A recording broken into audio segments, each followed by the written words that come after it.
welcome back to another Sinclair Spectrum pickup video. And I promised a varied pickup video, but I will do that one next week, I promise.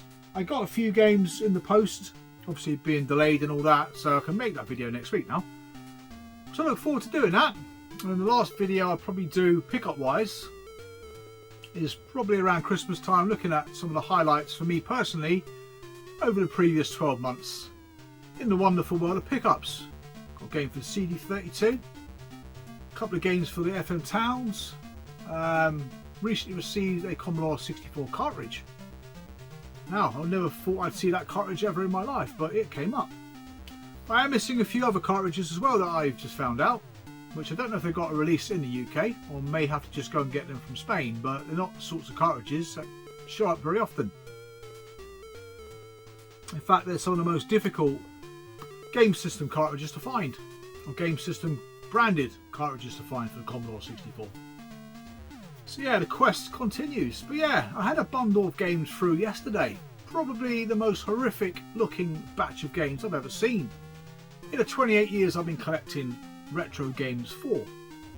This particular bundle I bought, there's a couple of games I wanted in it and the rest I was just going to sell. I opened up the box and to my horror, it looked like everything had just been sat in a, well, literally sat in the rain, to be fair. Everything was damp. I took out one inlay and it was literally just, I could have wrung it out like a tea towel. Well, you can wring out tea towels because they're usually dry, but you know what I mean, dishcloth even. But yeah, no, I opened it up and like a couple of games, the inlays are almost disintegrated, or they're sort of coming apart. Some of them are just stuck to the case. And there was one horrific item that I opened up, and it was bloody horrible inside. I don't know if it was cobwebs or mould or whatever. I needed a bloody hazmat suit to open up that bundle of games. Now luckily for me, the guy, well, not luckily for me, I would have sent it back anyway because it's clearly not as described, but luckily it's through eBay. The guy accepted the return. I suppose the only gripe for me, I know it's going to waste about 15 minutes of my life doing it all, but I take stuff up to the post office all the time, so there's no skin off my nose, but it's just, why didn't he look at what he sold? I don't get that. Because to be fair, if you just opened up one of those cases and saw what I saw, you would never have sold it. No collector in their right mind would have yeah, bought that stuff, to be fair. Christ. Yeah, not good at all. It's got to be the worst thing I've ever seen. I've seen some bad things over the years, but this particular bundle of games, yeah, it was grim. Put me off my beer. I didn't really, but yeah, Spectrum games. So I've got a few to show you. I think there's 14 from different budget publishing houses. Got a couple of full price titles here. Make that just one. And a few games then to finish off a subset. I know, bloody subset. And it's not the one you think it is. Well, it might be. 3 more games to add to it. It's only a subset that contains about 31 games, I think. So it's quite small. Probably slightly smaller than the Encore label, which in itself wasn't an overly difficult subset to get. But there are some awkward variants within the Encore subset. As far as I'm aware, there's no variants in this subset. So yeah. But first off, we're going to show you a couple of Kicks games. Now, I don't collect Kicks games, per se, but I will pick them up if I see them cheap. I certainly will pick them up in bundles because a lot of the cheaper Kicks games, like the Hit Squad or any other, especially Mastertronic, that's like the worst subset to go for with very cheap games that cost a load of money if you buy them all individually. So yeah, Kicks has a lot of cheap games as well. So yeah, I tend to buy these in bundles, kind of halves the price of the games really. The first one I got is a game called Metro Cross, which is one I know of, but I'd never played before. In a very old looking Kicks livery. I don't know why these companies keep changing their bloody liveries all the time. Now, if you're interested in Kicks collecting, especially for the Amstrad CPC, my good friend Ash, ate one before you, has done a series. I think he's got 4 left to pick up now for his Kicks collection. So I'll leave a link to his channel below. So please go and check his channel out, really. A very enjoyable series. It's a similar size set, as far as I'm aware, to the Hit Squad. It's about 120 odd games. But yeah, I probably would say the Spectrum Kicks collection is more difficult to complete than the Hit Squad collection. Hence why I'm not going to bother.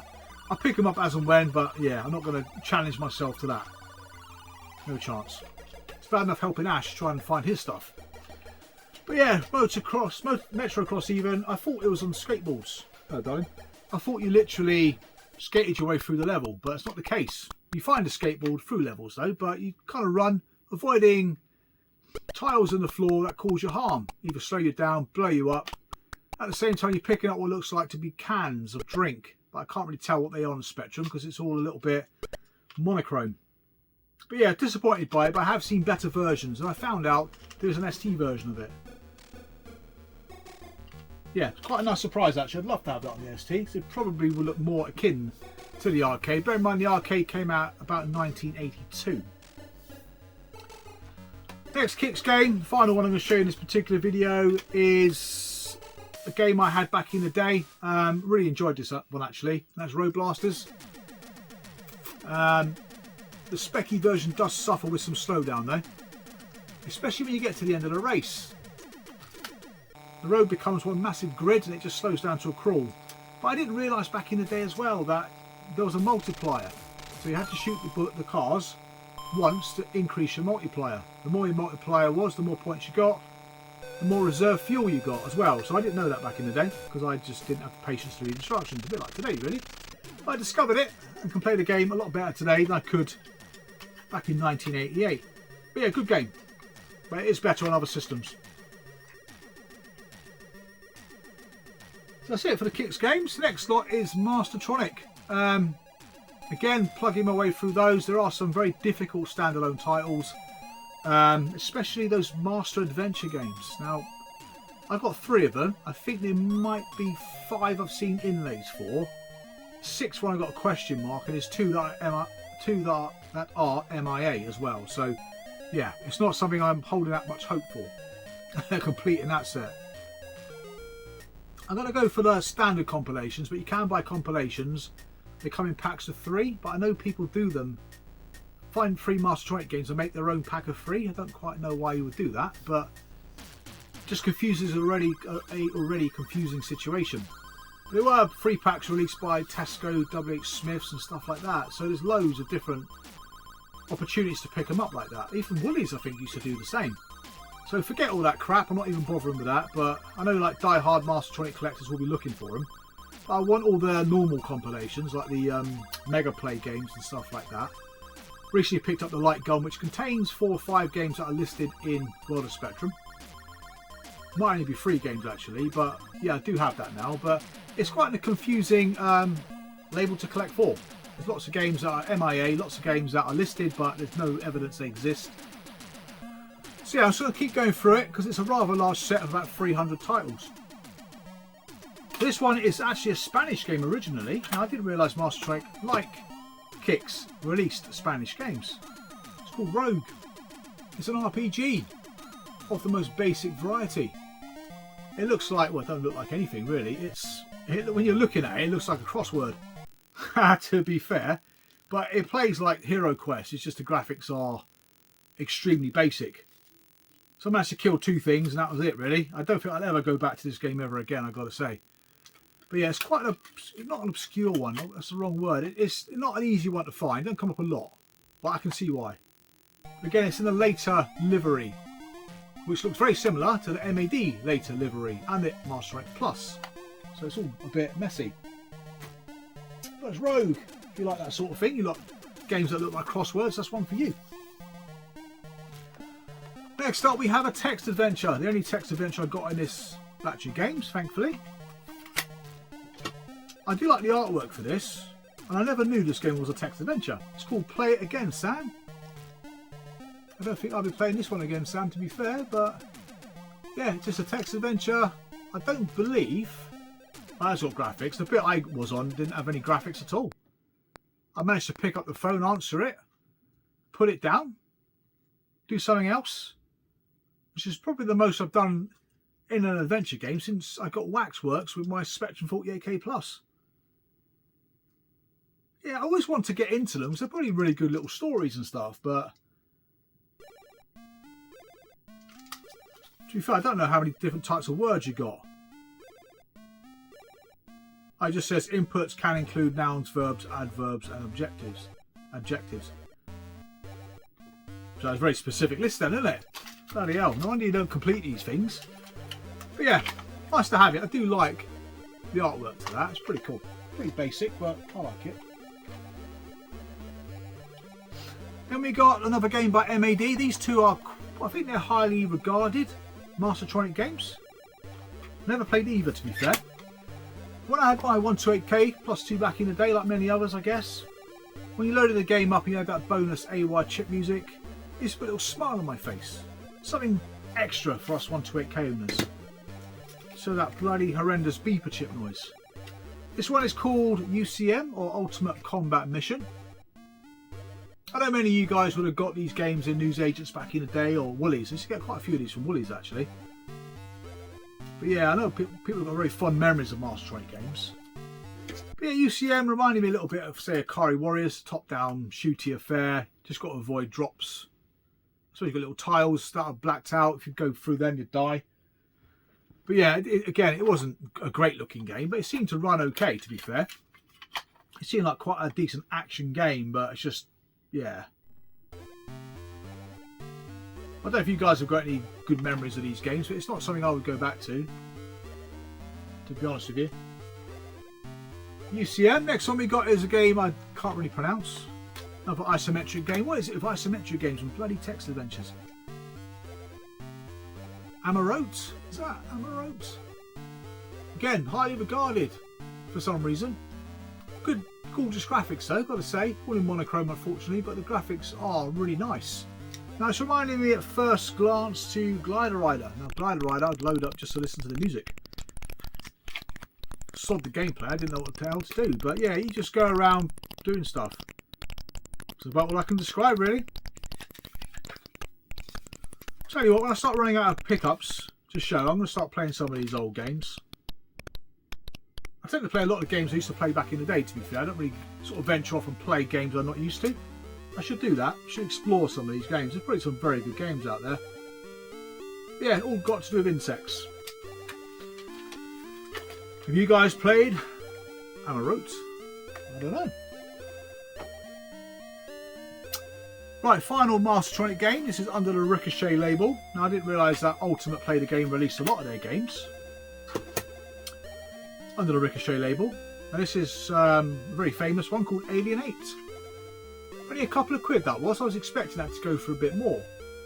So you go on eBay sometimes, sellers want the earth for these games. I think someone's got it listed for like 200 quid. Well, bloody hell.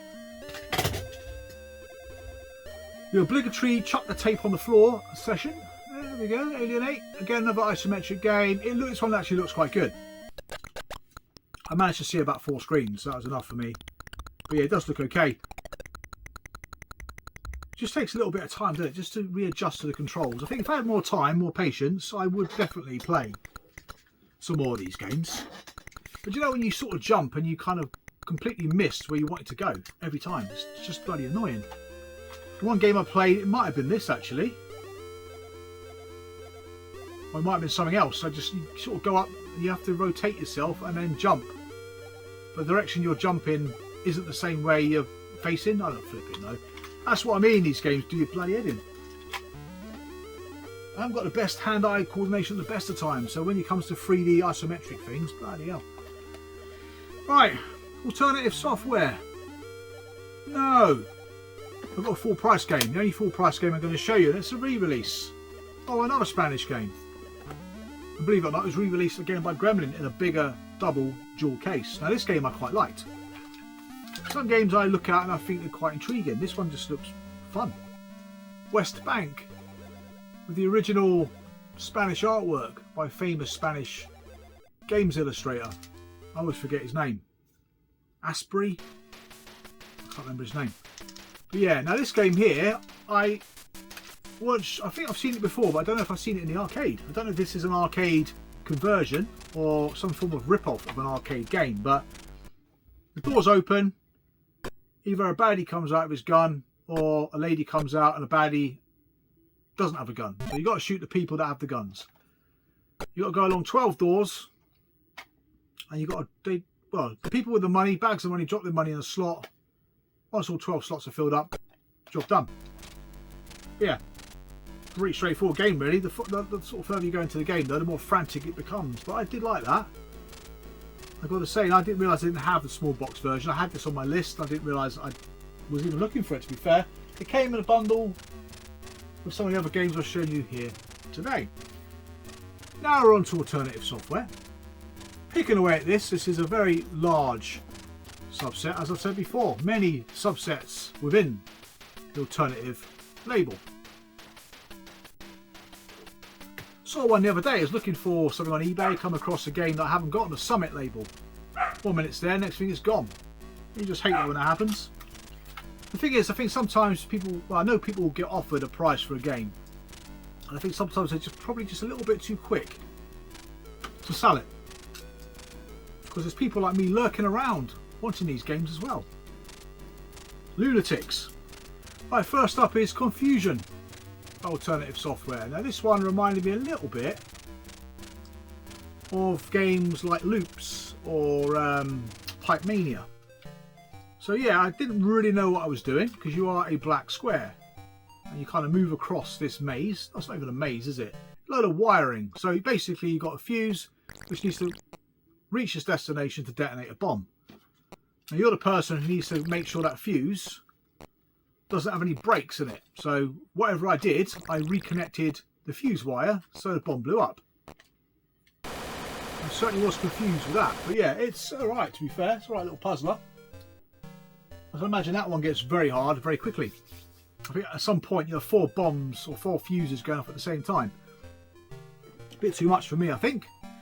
And this one is a re-release. I've got this on the Imagine label. This one I bought from retrogames.co.uk. I think I bought the last game as well with this game. In fact, I might have bought 3 or 4 of these games with this bundle actually. That's Freddy Hardest. Run and gun. For slow variety. I think I prefer this on the Amstrad. Specky versions in monochrome, quite slow compared to the Amstrad version, I think.